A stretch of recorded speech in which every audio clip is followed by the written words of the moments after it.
Hey guys, and welcome to Faithworks Designs. I'm Faith, and today we're going to be making another book bag.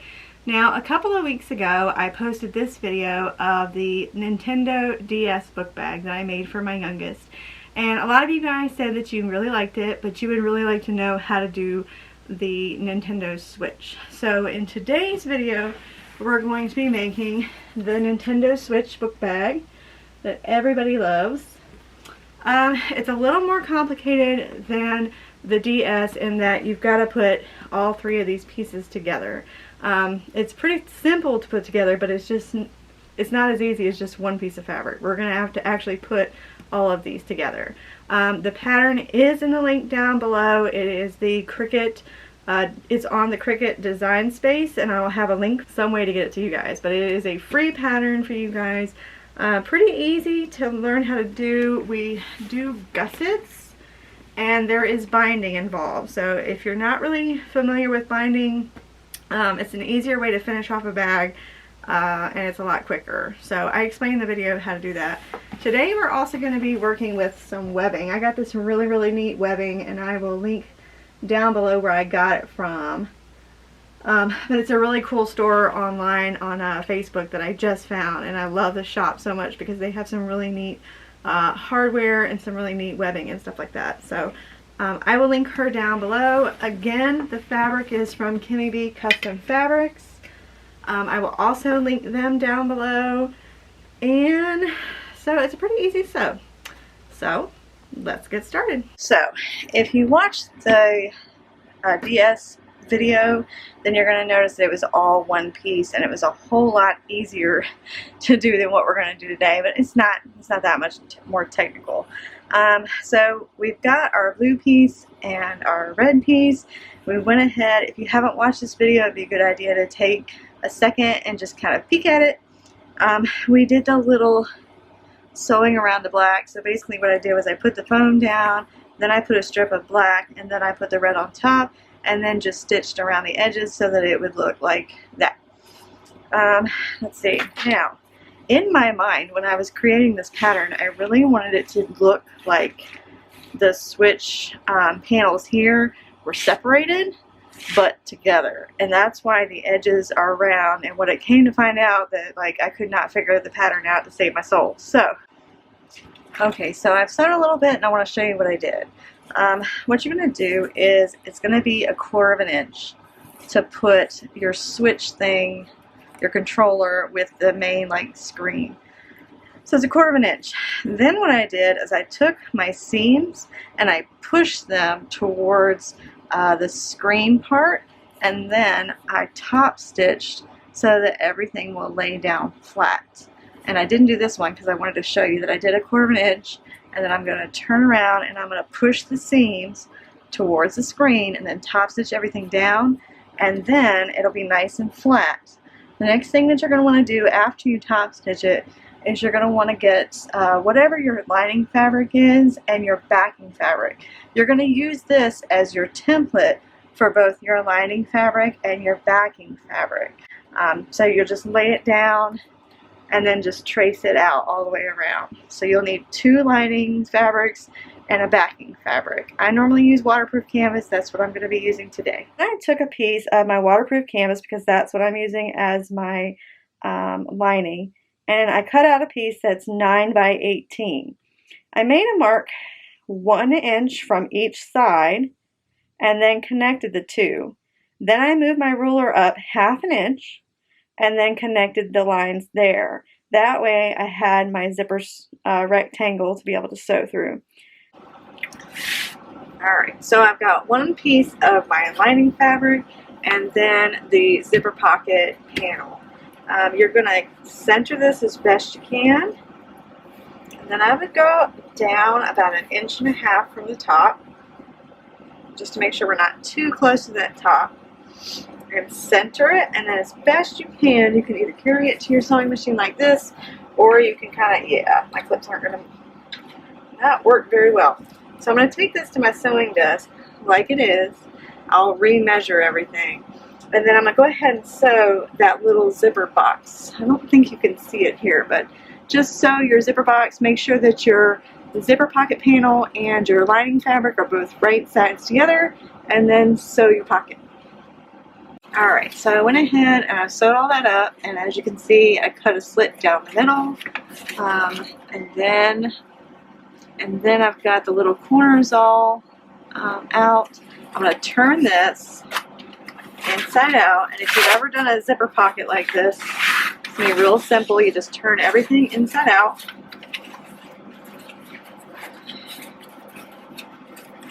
And if I'm going too fast on any of these directions, make sure that you check out the other book bag video. I'm just kind of doing this really quick for you guys so that I can give you the measurements and everything that you're going to need. But if it's too quick, check out that other video, or you can leave me a comment in the comment section and I will clear up anything that I need to. Alright, so it's all nice and flat. You've got your zipper pocket hole. Now you could press this. Normally what I would do is I clip it. Because it's waterproof canvas, I would probably just clip it and then just kind of leave it for a minute so that it kind of like presses itself down, and it'll stay that way.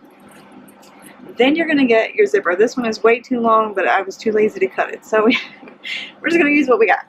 So you're going to lay it down back like this, and you can use double-sided tape to kind of get your zipper to stay where it's supposed to stay. And then you're just going to sew the box around it so that you have the zipper in place. Now, the next thing that you're going to do, and yes, I'm going over this really quickly because I don't have a lot of time today. So once your zipper is sewed in, you're going to take this tail end piece and meet it up with the top. Now, with the top lining piece out of the way, you're going to sew all three sides and you'll make your pocket. Okay, so I have got the lining all done with the zipper. I've got my other lining. I didn't do anything to it because I kind of want to just keep it simple and have just like one zipper. So you're going to put this with the lining right side down and then put your top piece right side facing up.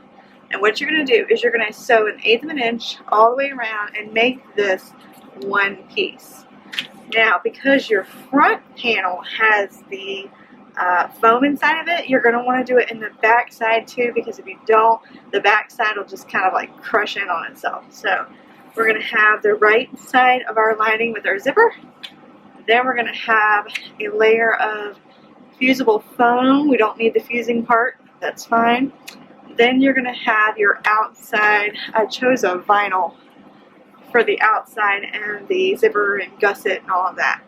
So what I'm going to do is I'm going to go ahead and take these, sew it 1/8 of an inch all the way around so that they each become just one piece to have to work with, and I don't have all of these layers to have to mess with when I'm trying to sew it all together.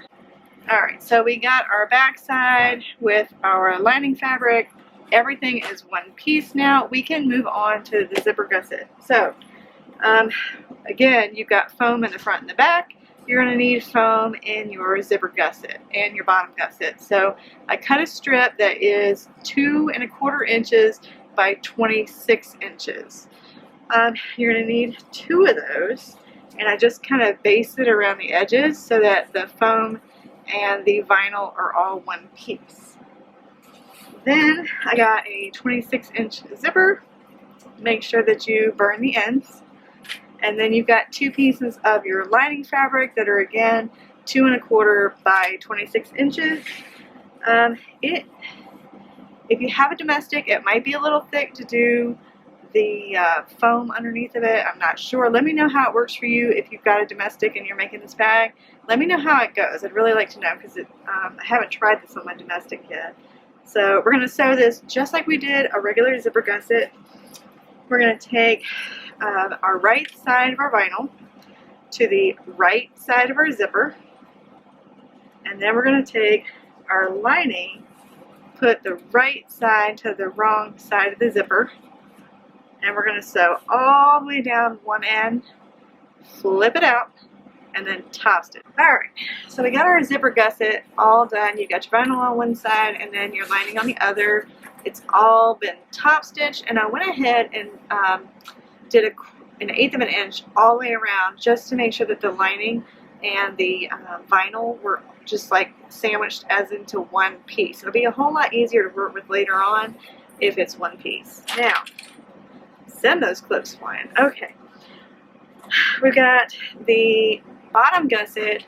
Same thing, I added some of the foam on the very bottom, and then what I did was I just sewed 1/8 of an inch all the way around, and this is 27 1/4.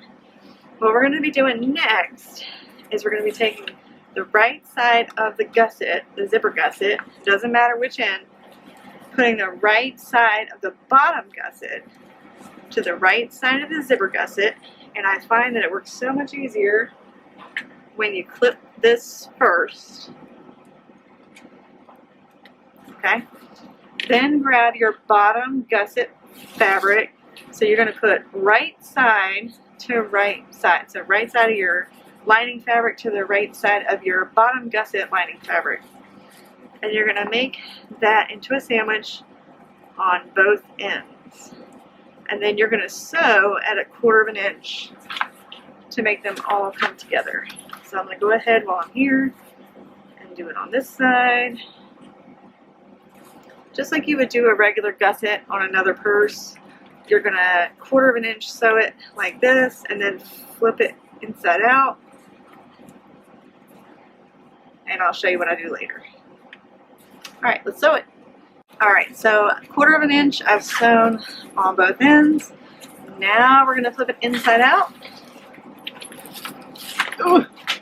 Alright, so we're going to take the lining and make sure that that's out of the way, and the top fabric, and then we're going to top stitch so that the lining and the outside fabric become one piece. So you're going to top stitch on this end, and then you're going to pull this all together, and you're going to top stitch down this end. You're just going right across there. You can go 1/8 of an inch or 1/4 of an inch, wherever you would like that seam to be. Alright, so the zipper gusset is all done. It's attached to the bottom gusset. What I went ahead and did was I sewed the top stitching and made it look real nice, and then I clipped it all up along the bottom, and then went ahead and did 1/8 of an inch all the way around to connect the outside piece to the inside lining, just so that it's a little bit easier to work with. Now, next thing that you're going to do is you're going to meet up the middle. So I went ahead and make sure, I always go from like where I'm joining the bottom and the top together, and I will make a little clip so that I know where the middles are. Hopefully you can see that. There's a little notch right there on each side, and then I came down to the bottom and I put a notch right there on each side so that I can match these up. Now, on your front, I went ahead and made a notch, and on the bottom, I went ahead and made a notch. Now what we're going to be doing is just basically matching up the notches. Very, very simple. We're going to grab the zipper end first, match up the notches. I like to go across the top a little bit, and then go back down to the bottom and start clipping that up. Okay. Make sure that right side of right sides are together, and that this whole thing doesn't get twisted somehow, because nothing's worse than sewing this up or getting it all clipped and then finding out that you accidentally twisted it somehow. Alright, now you're just going to take this and start clipping down the sides.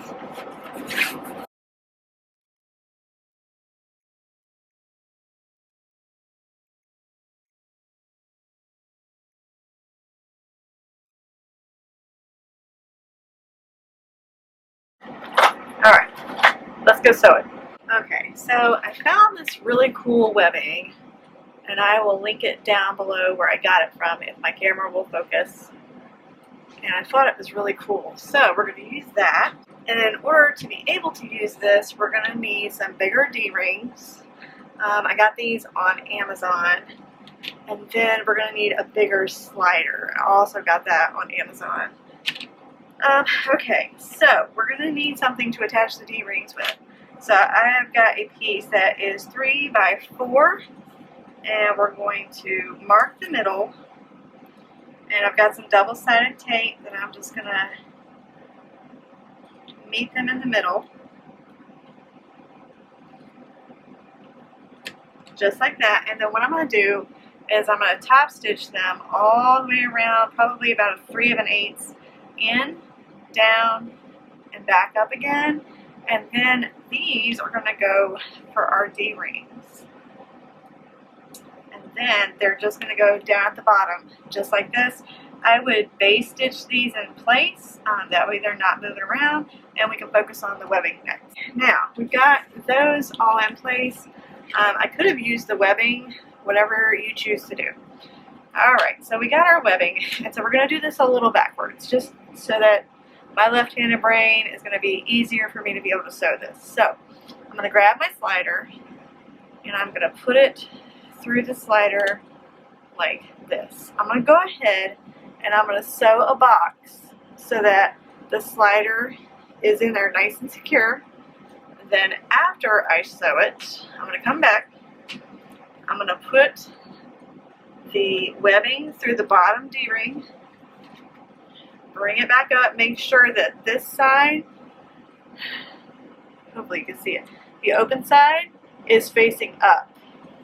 Then we're going to bring it back through the slider, like so,